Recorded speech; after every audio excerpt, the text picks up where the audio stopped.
Home guard exam के लिए दोस्तों यह लास्ट क्लास है। इस क्लास में टॉप 200 प्रश्नों को देखेंगे, 200 अति महत्वपूर्ण प्रश्नों को देखेंगे। आप लोग इस क्लास को पूरा ध्यान से देखिए, क्योंकि यहाँ से आपके एग्जाम में निश्चित रूप से प्रश्न पूछा जाएगा। यहाँ पर दोस्तों सभी प्रश्न आपके सिलेबस के अकॉर्डिंग लिए गए हैं। आपके सिलेबस में जितने भी टॉपिक दिए गए हैं, हर टॉपिक से इंपॉर्टेंट प्रश्नों को यहाँ पर लिया गया है। तो 200 अति महत्वपूर्ण प्रश्न देखेंगे, केवल प्रश्न और उत्तर को देखते हुए चलेंगे। आप लोग जल्दी से इन 200 प्रश्नों को अच्छे से देख लीजिए। चलिए शुरू करते हैं। पहला प्रश्न है, भारत के किस राज्य को सपनों का शहर या आर्थिक राजधानी के रूप में जाना जाता है? तो जवाब है मुंबई को कहा जाता है। मुंबई को सपनों का शहर या आर्थिक राजधानी के रूप में जाना जाता है। अगला प्रश्न है, विश्व का सबसे बड़ा लोकतंत्र किस देश में स्थित है? तो भारत है विश्व का सबसे बड़ा लोकतंत्र। सत्यमेव जयते शब्द किस उपनिषद से लिया गया है? तो मुंडको उपनिषद से लिया गया है, इसे याद रखिएगा। भारत का राष्ट्रीय प्रतीक अशोक स्तंभ कहाँ से लिया गया है? तो यह दोस्तों सारनाथ से लिया गया है। सिलिकॉन वैली ऑफ इंडिया किस शहर को कहा जाता है? तो बेंगलुरु को कहा जाता है, इसे याद रखिएगा। यहाँ पर आपका पूरा रिवीजन हो जाएगा, कुछ नए प्रश्न भी आपको मिलेंगे। भारतीय अंतरिक्ष अनुसंधान संगठन इसरो का मुख्यालय कहाँ पर है? बेंगलुरु में है। किस विटामिन की कमी से रतौंधी रोग होता है? तो याद रखिएगा विटामिन ए की कमी से। मानव शरीर की सबसे बड़ी हड्डी कौन सी है और वह कहाँ पाई जाती है? तो फीमर हड्डी है, यह जांग की हड्डी है, जांग में पाई जाती है। शुष्क बर्फ ड्राई आइस किसका ठोस रूप होता है? तो कार्बन डाइऑक्साइड का, CO2 का ठोस रूप होता है। रक्त का थक्का जमने में कौन सा विटामिन सहायक होता है? तो विटामिन के सहायक होता है। लाफिंग गैस का रासायनिक नाम क्या है? इसका रासायनिक नाम है नाइट्रस ऑक्साइड। कार्य और ऊर्जा की मानक SI इकाई क्या है? जूल है, याद रखिएगा।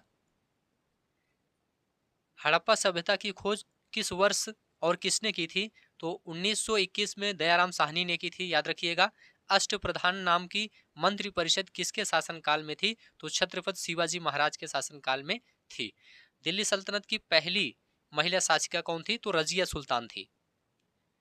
पानीपत का तीसरा युद्ध 1761 में किनके बीच लड़ा गया था? तो मराठा और अहमद शाह अब्दाली के बीच लड़ा गया था। स्वराज मेरा जन्मसिद्ध अधिकार है का नारा किसने दिया था? बाल गंगाधर तिलक ने दिया था। चौरी चौरा कांड के बाद महात्मा गांधी ने किस आंदोलन को स्थगित कर दिया था? तो देखिए दोस्तों, असहयोग आंदोलन को स्थगित कर दिया था। संविधान सभा की प्रारूप समिति के अध्यक्ष कौन थे? तो डॉक्टर भीमराव अंबेडकर थे प्रारूप समिति के अध्यक्ष। भारतीय संविधान का कौन सा अनुच्छेद अस्पृश्यता का अंत सुनिश्चित करता है? तो अनुच्छेद 17, याद रखिएगा। राष्ट्रपति को पद की शपथ कौन दिलाता है? भारत के मुख्य न्यायाधीश दिलाते हैं। शिक्षा का अधिकार किस अनुच्छेद के तहत मौलिक अधिकार बनाया गया? तो अनुच्छेद 21A। राज्यसभा का पदेन सभापति कौन होता है? तो उपराष्ट्रपति होता है, याद रखिएगा। पंचायती राज व्यवस्था को किस संवैधानिक संशोधन द्वारा लागू किया गया था? तो 73वां संविधान संशोधन द्वारा लागू किया गया था। भारत में श्वेत क्रांति का जनक किसे माना जाता है? तो डॉक्टर वर्गीज कुरियन को श्वेत क्रांति का जनक माना जाता है। प्रसिद्ध कुचिपुड़ी नृत्य शैली का संबंध किस राज्य से है? तो आंध्र प्रदेश से संबंधित है कुचिपुड़ी नृत्य। भारत में GST कब लागू किया गया था? 1 जुलाई 2017 को लागू किया गया था। मोहिनीअट्टम किस राज्य का शास्त्रीय नृत्य है? तो केरल का शास्त्रीय नृत्य है। 2000 रुपए के नोट अब प्रचलन से बाहर हैं, के पीछे किसका चित्र अंकित था? तो मंगलयान का चित्र अंकित था। हम्पी के स्मारक भारत के किस राज्य में स्थित हैं? तो कर्नाटक में स्थित हैं, याद रखिएगा। सभी प्रश्न ध्यान से देखते हुए चलिए। पीली क्रांति का संबंध किसके उत्पादन से है? तिलहन उत्पादन से है। भारत में कपास की खेती के लिए सबसे उपयुक्त मिट्टी कौन सी है? तो काली मिट्टी है, इसे रेगुर मिट्टी भी कहा जाता है। भारत का सबसे बड़ा व्यापारिक बैंक कौन सा है? भारतीय स्टेट बैंक है। नीली क्रांति का संबंध किससे है? तो मत्स्य पालन से है नीली क्रांति का संबंध। रबी की फसलों की बुआई किस महीने में की जाती है? अक्टूबर नवंबर में की जाती है। सेबी का मुख्य कार्य क्या है? इसका मुख्य कार्य शेयर बाजार का नियमन करना। 2011 की जनगणना के अनुसार भारत का सबसे अधिक जनसंख्या वाला राज्य कौन सा है? उत्तर प्रदेश है। भारत में न्यूनतम जनसंख्या घनत्व वाला राज्य कौन सा है? अरुणाचल प्रदेश है। 2011 के अनुसार किस राज्य की साक्षरता दर सबसे अधिक है? तो केरल राज्य की साक्षरता दर सबसे अधिक है। प्रति 1000 पुरुषों पर महिलाओं की संख्या को क्या कहा जाता है? लिंगानुपात कहा जाता है। स्वतंत्र भारत की पहली जनगणना किस वर्ष आयोजित की गई थी? तो 1951 में आयोजित की गई थी स्वतंत्र भारत की पहली जनगणना। विश्व जनसंख्या दिवस प्रतिवर्ष किस तिथि को मनाया जाता है? 11 जुलाई को मनाया जाता है विश्व जनसंख्या दिवस। ओजोन परत वायुमंडल की किस परत में पाई जाती है? तो यह समताप मंडल में पाई जाती है। विश्व पर्यावरण दिवस पहली बार किस वर्ष मनाया गया था? 1973 में मनाया गया था 5 जून को। वायुमंडल में सर्वाधिक मात्रा में पाई जाने वाली गैस कौन सी है? नाइट्रोजन है, इसकी मात्रा 78% है। भारत का प्रथम राष्ट्रीय उद्यान कौन सा है? तो जिम कॉर्बेट नेशनल पार्क है, उत्तराखंड में है। चिपको आंदोलन का मुख्य उद्देश्य क्या था? वृक्षों या वनों की कटाई को रोकना। ग्रीन हाउस प्रभाव के लिए मुख्य रूप से कौन सी गैस उत्तरदायी है? तो कार्बन डाइऑक्साइड उत्तरदायी है। भारत की मुख्य भूमि का सबसे दक्षिणी बिंदु, मुख्य भूमि का पूछा गया है तो यहाँ पर कन्याकुमारी है, याद रखिएगा कन्याकुमारी। कौन सी काल्पनिक रेखा भारत को लगभग 2 बराबर भागों में विभाजित करती है? तो कर्क रेखा, याद रखिएगा। चिल्का झील जो भारत की सबसे बड़ी खारे पानी की झील है, किस राज्य में स्थित है? तो यह उड़ीसा में स्थित है। दक्षिण भारत की सबसे लंबी नदी कौन सी है जिसे दक्षिण गंगा भी कहा जाता है? तो गोदावरी नदी को दक्षिण गंगा कहा जाता है। दक्षिण भारत की यह सबसे लंबी नदी है। भारत का एकमात्र सक्रिय ज्वालामुखी बैरन द्वीप कहाँ स्थित है? अंडमान और निकोबार द्वीप समूह में स्थित है। क्षेत्रफल की दृष्टि से भारत का विश्व में कौन सा स्थान है? तो 7वां स्थान है। उत्तर प्रदेश के किस जिले में यूरेनियम के सीमित भंडार पाए जाते हैं? तो ललितपुर में पाए जाते हैं। उत्तर प्रदेश की सबसे लंबी नहर कौन सी है? शारदा नहर है। गोविंद वल्लभ पंत सागर झील उत्तर प्रदेश के किस जनपद में स्थित है? तो सोनभद्र में स्थित है, याद रखिएगा। उत्तर प्रदेश में हीरा मुख्य रूप से किस जिले में पाया जाता है? तो बांदा में पाया जाता है। बखीरा पक्षी अभ्यारण्य उत्तर प्रदेश के किस जिले में स्थित है? तो संत कबीर नगर में स्थित है बखीरा पक्षी अभ्यारण्य। उत्तर प्रदेश में चूना पत्थर मुख्य रूप से किन जिलों से प्राप्त होता है? तो मिर्जापुर और सोनभद्र से प्राप्त होता है। उत्तर प्रदेश का राजकीय शास्त्रीय नृत्य कौन सा है? कथक, याद रखिएगा। लठमार होली उत्तर प्रदेश में कहाँ प्रसिद्ध है? बरसाना मथुरा में प्रसिद्ध है। भातखंडे संगीत संस्थान उत्तर प्रदेश में कहाँ स्थित है?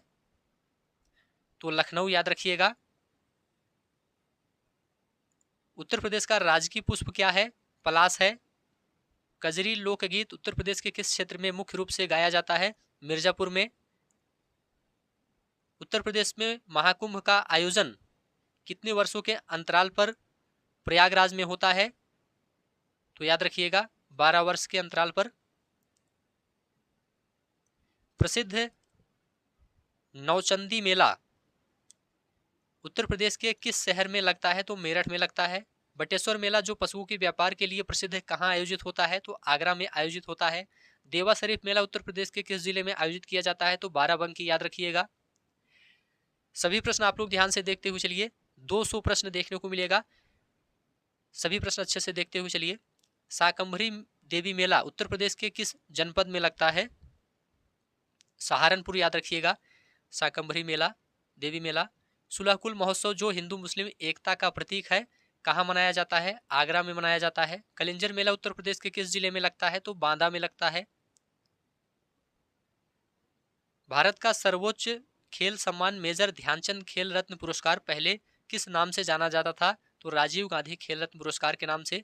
अर्जुन पुरस्कार की शुरुआत किस वर्ष की गई थी? 1961 में की गई थी। खेल प्रशिक्षकों को दिया जाने वाला भारत का प्रतिष्ठित पुरस्कार कौन सा है? द्रोणाचार्य पुरस्कार है, याद रखिएगा। थॉमस कप का संबंध किस खेल से है? थॉमस कप का संबंध बैडमिंटन से है। बुल आई शब्द का प्रयोग किस खेल में किया जाता है? तो निशानेबाजी में किया जाता है। विंबलडन टेनिस टूर्नामेंट किस प्रकार के कोर्ट पर खेला जाता है? तो घास के मैदान पर खेला जाता है, ग्रास कोर्ट पर। उत्तर प्रदेश पुलिस का आधिकारिक टैगलाइन क्या है? सुरक्षा आपकी, संकल्प हमारा।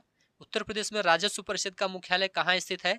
प्रशासनिक मुख्यालय दोस्तों लखनऊ में है और न्यायिक मुख्यालय प्रयागराज में है, दोनों ध्यान रखिएगा।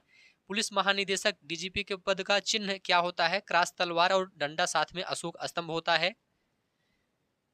उत्तर प्रदेश को प्रशासनिक सुविधा के लिए कुल कितने मंडलों में विभाजित किया गया है? तो 18 मंडल में विभाजित किया गया है। जिला स्तर पर शांति व्यवस्था बनाए रखने की अंतिम जिम्मेदारी किसकी होती है? जिलाधिकारी डीएम की होती है। उत्तर प्रदेश पुलिस की स्थापना किस वर्ष हुई थी? 1863 में हुई थी। अंतर्राष्ट्रीय मानवाधिकार दिवस प्रतिवर्ष किस तिथि को मनाया जाता है? 10 दिसंबर को मनाया जाता है, याद रखिएगा, अंतर्राष्ट्रीय मानवाधिकार दिवस। राष्ट्रीय मानवाधिकार आयोग का अध्यक्ष कौन बन सकता है? तो देखिए दोस्तों, भारत के सेवानिवृत्त मुख्य न्यायाधीश या सर्वोच्च न्यायालय के सेवानिवृत्त न्यायाधीश। संयुक्त राष्ट्र संघ द्वारा मानवाधिकारों की सार्वभौमिक घोषणा किस वर्ष की गई थी? तो 1948 में की गई थी। राज्य मानवाधिकार आयोग के अध्यक्ष की नियुक्ति किसके द्वारा की जाती है? तो राज्यपाल के द्वारा की जाती है। मानवाधिकारों के संरक्षण के लिए कार्य करने वाली विश्व की प्रसिद्ध निजी संस्था कौन सी है? एमनेस्टी इंटरनेशनल है। भारत में राष्ट्रीय मानवाधिकार आयोग का मुख्यालय कहाँ पर स्थित है? नई दिल्ली में स्थित है, याद रखिएगा। भारत की सबसे पुरानी अर्धसैनिक बल कौन सी है? तो असम राइफल्स है। एनआईए का पूर्ण रूप क्या है, जो विशेष रूप से आतंकवादी गतिविधियों की जांच करती है? तो नेशनल इन्वेस्टिगेशन एजेंसी, याद रखिएगा। भारत में तटीय सुरक्षा की जिम्मेदारी मुख्य रूप से किस बल की है? तो भारतीय तटरक्षक बल की है। नक्सलवाद की शुरुआत 1967 में भारत के किस राज्य से हुई थी?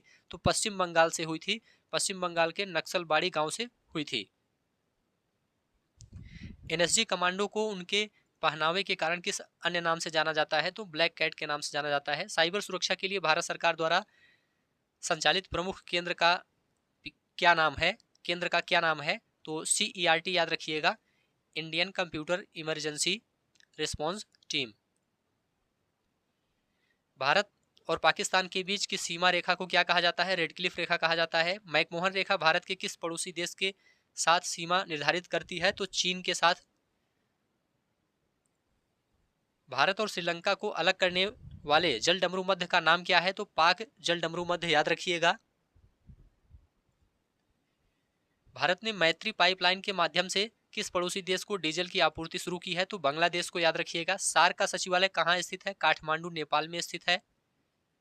भारत के किस राज्य की सीमा सबसे अधिक पड़ोसी देशों 3 देशों से लगती है? तो सिक्किम, पश्चिम बंगाल, अरुणाचल प्रदेश, तीनों की सीमा सबसे अधिक पड़ोसी देशों से लगती है।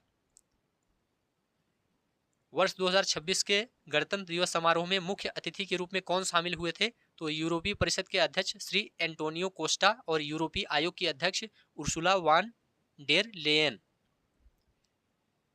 हाल ही में चर्चा में रहा मिशन दिव्यास्त्र, जो अग्नि 5 मिसाइल से संबंधित है, किस तकनीक पर आधारित है? तो MIRV तकनीक पर, एक मिसाइल से कई परमाणु हथियार, तो MIRV तकनीक, याद रखिएगा। 2026 में होने वाले फीफा विश्व कप की मेजबानी कौन से देश करेंगे? तो कनाडा, मैक्सिको और अमेरिका करेंगे। भारत के वर्तमान मुख्य चुनाव आयुक्त कौन है? तो ज्ञानेश कुमार हैं वर्तमान में। वर्ष 2025 का नोबेल शांति पुरस्कार किसे प्रदान किया गया है? तो मारिया कोरिना मचाडो को प्रदान किया गया है, वेनेजुएला की हैं। सूर्य के अध्ययन के लिए भेजे गए भारत के पहले मिशन का नाम क्या है, जो 2025-26 में भी सक्रिय है? तो आदित्य L1, याद रखिएगा, आदित्य L1। संयुक्त राष्ट्र संघ यूनो के वर्तमान महासचिव कौन है? एंटोनियो गुटेरेस हैं। विश्व स्वास्थ्य संगठन WHO का मुख्यालय किस शहर में स्थित है? जेनेवा, स्विट्जरलैंड में स्थित है। नाटो का 32वां सदस्य देश कौन सा बना है? तो स्वीडन बना है 32वां सदस्य। ब्रिक्स संगठन में 2024-25 के दौरान शामिल होने वाले नए देशों में प्रमुख कौन है? मिस्र, इथियोपिया, इंडोनेशिया, ईरान और UAE। वर्तमान सदस्य कितने हैं? ब्राजील, रूस, भारत, चीन, दक्षिण अफ्रीका, मिस्र, इथियोपिया, इंडोनेशिया, ईरान और संयुक्त अरब अमीरात। अंतर्राष्ट्रीय न्यायालय कहाँ स्थित है? हेग, नीदरलैंड में स्थित है। एशियाई विकास बैंक का मुख्यालय मनीला, फिलीपींस में है। वर्ष 2024 में मरणोपरांत भारत रत्न से सम्मानित बिहार के पूर्व मुख्यमंत्री कौन है? कर्पूरी ठाकुर। साहित्य के क्षेत्र में दिया जाने वाला भारत का सर्वोच्च सम्मान कौन सा है? ज्ञानपीठ पुरस्कार है, याद रखिएगा। एबल पुरस्कार किस क्षेत्र में उत्कृष्ट कार्य के लिए दिया जाता है? तो गणित के क्षेत्र में दिया जाता है। ऑस्कर पुरस्कार 2025 में सर्वश्रेष्ठ फिल्म का अवार्ड किसे मिला है? तो एनोरा फिल्म को मिला है। दादा साहब फाल्के पुरस्कार किस क्षेत्र में दिया जाता है? सिनेमा के क्षेत्र में दिया जाता है। पुलित्जर पुरस्कार किस क्षेत्र में विशिष्ट योगदान के लिए प्रदान किया जाता है? तो पत्रकारिता के क्षेत्र में।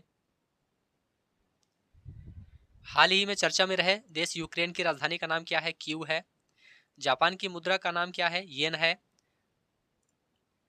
दक्षिण अफ्रीका की 3 राजधानियों में से एक प्रिटोरिया किस प्रकार की राजधानी है? प्रिटोरिया कार्यपालिका राजधानी है।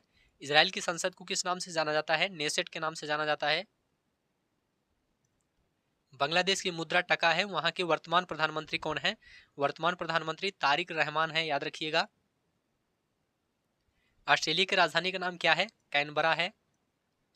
राष्ट्रीय मतदाता दिवस प्रतिवर्ष किस तिथि को मनाया जाता है? तो 25 जनवरी को मनाया जाता है। विश्व योग दिवस किस दिन आयोजित किया जाता है? 21 जून को आयोजित किया जाता है। भारत में राष्ट्रीय विज्ञान दिवस किसकी स्मृति में मनाया जाता है? सर सीवी रमन की स्मृति में 28 फरवरी को मनाया जाता है। सभी प्रश्न ध्यान से देखते हुए चलिए। विश्व जल दिवस कब मनाया जाता है? 22 मार्च को मनाया जाता है। उत्तर प्रदेश स्थापना दिवस किस तिथि को मनाया जाता है? 24 जनवरी को मनाया जाता है। संविधान दिवस किस तारीख को मनाया जाता है? 26 नवंबर को संविधान दिवस मनाया जाता है। भारत के प्रथम परमाणु रिएक्टर का नाम क्या है? अप्सरा है। पेंसिलिन की खोज किसने की थी? अलेक्जेंडर फ्लेमिंग ने की थी। भाभा परमाणु अनुसंधान केंद्र कहाँ स्थित है? ट्राम्बे, मुंबई में स्थित है। आनुवांशिकी के नियम किसने प्रतिपादित किए थे? ग्रेगर जॉन मेंडल ने प्रतिपादित किए थे। एक्सरे की खोज का श्रेय किसे दिया जाता है? डब्ल्यू के रॉन्टजन को दिया जाता है। भारतीय कृषि अनुसंधान संस्थान का मुख्यालय कहाँ पर है? नई दिल्ली में है। पंचतंत्र के लेखक कौन है? विष्णु शर्मा है पंचतंत्र के लेखक। विंग्स ऑफ फायर किसकी आत्मकथा है? डॉक्टर एपीजे अब्दुल कलाम की आत्मकथा है। प्रसिद्ध पुस्तक इंडिका की रचना किसने की थी? मेगास्थनीज ने की थी। एग्जाम वॉरियर्स पुस्तक के लेखक कौन है? नरेंद्र मोदी हैं। गीतांजलि के लिए नोबेल पुरस्कार जीतने वाले भारतीय लेखक कौन है? रविन्द्रनाथ टैगोर हैं। माई एक्सपेरिमेंट्स विथ ट्रूथ मूल रूप से किस भाषा में लिखी गई थी? तो गुजराती भाषा में लिखी गई थी। महात्मा गांधी की आत्मकथा है। माइक्रो ब्लॉगिंग साइट एक्स पूर्व में ट्विटर के वर्तमान मालिक कौन है? एलन मस्क हैं। सोशल मीडिया पर किसी विषय को ट्रेंड कराने के लिए किस विशेष चिन्ह का प्रयोग किया जाता है? तो हैशटैग का प्रयोग किया जाता है। व्हाट्सएप की स्थापना किस वर्ष हुई थी? वर्तमान में इसकी पेरेंट कंपनी कौन सी है? तो 2009 में व्हाट्सएप की स्थापना हुई थी। वर्तमान में पेरेंट कंपनी मेटा है। यूट्यूब पर सिल्वर प्ले बटन कितने सब्सक्राइबर पूरे होने पर दिया जाता है? तो 1 लाख सब्सक्राइबर पूरे होने पर दिया जाता है। इंस्टाग्राम पर छोटी वीडियो क्लिप्स को किस नाम से जाना जाता है? रील्स के नाम से जाना जाता है। किसी भी डिजिटल संदेश की सत्यता की जांच करने वाली प्रक्रिया को क्या कहा जाता है? फैक्ट चेक कहा जाता है। उत्तर प्रदेश की मुख्यमंत्री कन्या सुमंगला योजना के तहत बेटियों को कुल कितनी धनराशि प्रदान की जाती है? तो 25,000 रुपये प्रदान की जाती है। संशोधित राशि है, पहले कम था, अब 25,000 कर दिया गया है। विश्वकर्मा श्रम सम्मान योजना का मुख्य उद्देश्य क्या है? पारंपरिक कारीगरों को टूल किट और प्रशिक्षण देना। उत्तर प्रदेश में अभ्युदय योजना का संबंध किससे है? प्रतियोगी परीक्षाओं के लिए मुफ्त कोचिंग से है। मुख्यमंत्री युवा स्वरोजगार योजना के तहत उद्योग के क्षेत्र के लिए अधिकतम कितनी ऋण सीमा निर्धारित है? अधिकतम पूछा गया है तो 25 लाख रुपए। उत्तर प्रदेश के किस पोर्टल के जरिए जन शिकायतों का ऑनलाइन निस्तारण किया जाता है? तो जन सुनवाई पोर्टल के जरिए। नंद बाबा दुग्ध मिशन का मुख्य लक्ष्य क्या है? मुख्य लक्ष्य है दुग्ध उत्पादकों को उचित मूल्य दिलाना और डेयरी विकास को बढ़ावा देना। उत्तर प्रदेश में महिलाओं की सुरक्षा के लिए समर्पित पुलिस हेल्पलाइन नंबर क्या है? 1090 है, महिला पावर लाइन। मिशन शक्ति के अभियान के चौथे चरण का मुख्य फोकस क्या है? महिलाओं को स्वावलंबी बनाना और उनके अधिकारों के प्रति जागरूक करना। भारत की पहली महिला राज्यपाल कौन थी जिन्होंने उत्तर प्रदेश का कार्यभार संभाला था? तो सरोजनी नायडू। पिंक बूथ का मुख्य उद्देश्य क्या है? पुलिस थानों में महिलाओं की शिकायतों के लिए सुरक्षित और सुलभ वातावरण देना। उत्तर प्रदेश में बैंकिंग कॉरेस्पोंडेंट सखी योजना सखी योजना का उद्देश्य क्या है? ग्रामीण महिलाओं को बैंकिंग सेवाओं से जोड़कर रोजगार देना। अंतर्राष्ट्रीय महिला दिवस 2026 की थीम क्या रखी गई थी? 2026 की थीम थी अधिकार और न्याय के साथ साथ हर महिला और बालिका के सशक्तिकरण के लिए वास्तविक कार्रवाई। एक जनपद एक उत्पाद ओडीओपी योजना के तहत प्रतापगढ़ जिले का मुख्य उत्पाद क्या है? आंवला है। यूपीएसआईडीए का पूर्ण रूप क्या है? उत्तर प्रदेश राज्य औद्योगिक विकास प्राधिकरण है। जनवरी 2026 में UPA global investor summit follow up meet की मेजबानी किस शहर ने की है? तो लखनऊ ने की है, याद रखिएगा। उत्तर प्रदेश का मैनचेस्टर किस शहर को कहा जाता है? कानपुर को कहा जाता है। भारत का पहला पीएम मित्र mega textile park Uttar Pradesh के किन जिलों में विकसित किया जा रहा है? तो याद रखिएगा लखनऊ और हरदोई में विकसित किया जा रहा है। आत्मनिर्भर भारत अभियान के तहत उत्तर प्रदेश में कहाँ डिफेंस इंडस्ट्रियल कॉरिडोर विकसित हो रहा है? तो अलीगढ़, आगरा, झांसी, चित्रकूट, कानपुर, लखनऊ। भूकंप की तीव्रता मापने के लिए किस यंत्र का प्रयोग किया जाता है? तो सिस्मोग्राफ यंत्र का प्रयोग किया जाता है। समुद्र के भीतर आने वाले शक्तिशाली भूकंप से पैदा होने वाली विशाल लहरों को क्या कहते हैं? सुनामी कहा जाता है। वायुमंडल में बिजली कड़कने के दौरान कौन सी गैस उत्पन्न होती है? तो नाइट्रोजन ऑक्साइड। चक्रवात रेमल जिसने हाल ही में तबाही मचाई, इसका नामकरण किस देश ने किया था? तो ओमान ने किया था। एल नीनो घटना का भारतीय मानसून पर क्या प्रभाव पड़ता है? मानसून कमजोर हो जाता है और सूखे की स्थिति बनती है। हाल ही में चर्चा रहा आरोरा या अरोरा प्रकाश की घटना वायुमंडल की किस परत में देखी जाती है? तो आयन मंडल में देखी जाती है। 2026 में 25वें राष्ट्रमंडल खेलों की मेजबानी कौन सा देश करेगा? तो ऑस्ट्रेलिया करेगा। विश्व आर्थिक मंच की 2025 की वार्षिक बैठक कहाँ आयोजित हुई? तो दाओस स्विट्जरलैंड में आयोजित हुई थी। COP29 जलवायु शिखर सम्मेलन का आयोजन कहाँ किया गया? तो बाकू अजरबैजान में किया गया। 2025 में भारतीय प्रवासी भारतीय दिवस सम्मेलन का आयोजन किस शहर में हुआ? तो भुवनेश्वर उड़ीसा में हुआ। 2025 का 20वां G20 समिट कहाँ हुआ? जोहान्सबर्ग दक्षिण अफ्रीका में हुआ। वर्ष 2026 में होने वाले एशियाई खेलों का आयोजन कहाँ किया जाएगा? तो नागोया जापान में किया जाएगा। भारत ने किस वर्ष तक नेट जीरो कार्बन उत्सर्जन का लक्ष्य रखा है? 2070 तक रखा है नेट जीरो कार्बन उत्सर्जन का लक्ष्य। उत्तर प्रदेश का कौन सा जिला ग्रीन हाइड्रोजन प्लांट स्थापित करने वाला पहला जिला बनने जा रहा है? तो गोरखपुर। अंतर्राष्ट्रीय सौर गठबंधन का मुख्यालय कहाँ स्थित है? तो गुरुग्राम में स्थित है। भारत का सबसे बड़ा सौर ऊर्जा पार्क कहाँ स्थापित किया जा रहा है? तो कच्छ करण गुजरात, याद रखिएगा। और राजस्थान का भादला सोलर पार्क अभी भी चालू क्षमता के मामले में दुनिया के सबसे बड़े पार्कों में से एक है, लेकिन खावड़ा गुजरात निर्माणाधीन होने के साथ ही सबसे बड़ा बनेगा। प्रोजेक्ट टाइगर के 50 वर्ष पूरे होने पर आयोजित कार्यक्रम कहाँ संपन्न हुआ? तो मैसूर कर्नाटक में।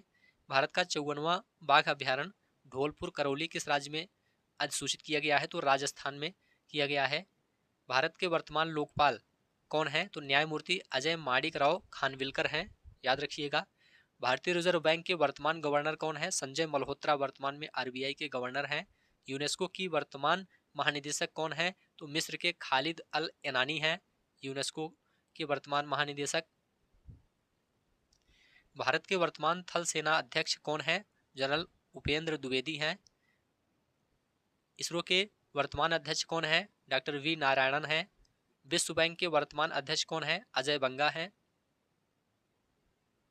अयोध्या में नवनिर्मित राम मंदिर के मुख्य वास्तुकार कौन है? तो चंद्रकांत सोमपुरा हैं।